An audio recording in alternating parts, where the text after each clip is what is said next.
নতুন নতুন বিয়ে করলে যা হয় বাসায় ঢোকাই যায় না, যেদিক থেকেই আসি দৌড়ে এসে সালাম করে, মানে বিয়ের পর থেকে সালামের উপরেই আসে। যাই হোক, সন্ধ্যাবেলা একটু বাইরে গেছিলাম বন্ধুদের সাথে আড্ডা দেওয়ার জন্য। তো বাসায় এসে দেখি বউ বড় একটা ঘোমটা দিয়ে নিল, ঘোমটা দিয়ে সালাম করা শুরু করে দিল। করলো তো করলো, করেই বলে সালামি দেন, সালাম করলে টাকা দিতে হয়। যেহেতু নতুন বউ, কিছু তো বলা যাবে না, তাই বিপদে পরে পকেট থেকে মানিব্যাগটা বের করে বউর হাতে 500 টাকা দিয়ে দিলাম। বিয়ের পর আমার কাছে একবার টাকা চাইছিল, দে নাই, এরপর থেকে সালাম করা শুরু করে দিছি। যাই হোক, এরপর বাসায় বসে বসে একটু রেস্ট করতেছিলাম, একটু যে রেস্ট করব সে শান্তিটাও নাই। ও হঠাৎ করে আমার রুমে ঢুকে গেল।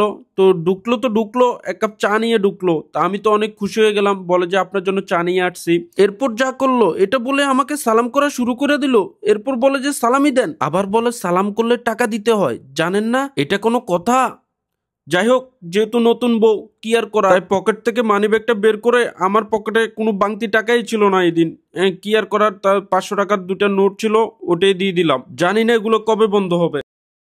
তো বিয়ের প্রায় কয়েক মাস হয়ে গেল এখন, তো ভাবলাম একটু অফিসে যাব, তো সেজন্য রেডি হচ্ছিলাম। আনার মধ্যে নিজের চেহারাটা দেখে মাথাটা তা আঁচড়াইয়া একটু ওয়াশটা লাগাইতেছিলাম। তো লাগাইয়া যখনই আমি রেডি হব বাইরের দিকে রওনা দিব, তখনই ঘটলো আসল ঘটনা। দেখি ও রান্নাঘর থেকে দূরে এসে আমাকে সালাম করে বসলো। করলো তো করলো, এরপর বলে টাকা দাও, সালামি দাও। আমিও আজকে এর একটা বিয়ে করে ছাড়বো। আমিও বললাম, তুমি কি এখন নতুন বউ? তুমি পুরানো হইছো না? বিয়ের কি নতুন বউদেরকে না সবাই টাকা পয়সা দেয়, সালামি দেয়? তুমি পুরানো হইছো না? তোমাকে এখন কিসের টাকা? যাও এখান থেকে। এরপরে মন খারাপ করে ও চলে গেল। তো আমি ভাবলাম বিষয়টা হয়তো এখানেই শেষ, না, এরপরে ওর খেলা শুরু হয়ে গেল। অফিস থেকে এসে সন্ধ্যাবেলায় ভাবলাম একটু ঘুমাবো, তো এই জন্য মানি ব্যাগটা পাশে রেখেই শুয়ে গেছিলাম। তো তারপরে বউ এসে আমাকে চেক করতেছিল যে আমি ঘুমাইছি কিনা, না, দেখে যে ঠিকই আমি ঘুমিয়ে গেছি। এরপরে ও আমার মানি ব্যাগটা বের করেই টাকাগুলো গণা শুরু করে দিল। দেখে যে অনেকগুলো টাকা, ওখান থেকে অর্ধেক টাকা রেখে আর অর্ধেক টাকাই ও চুরি করে ফেললো।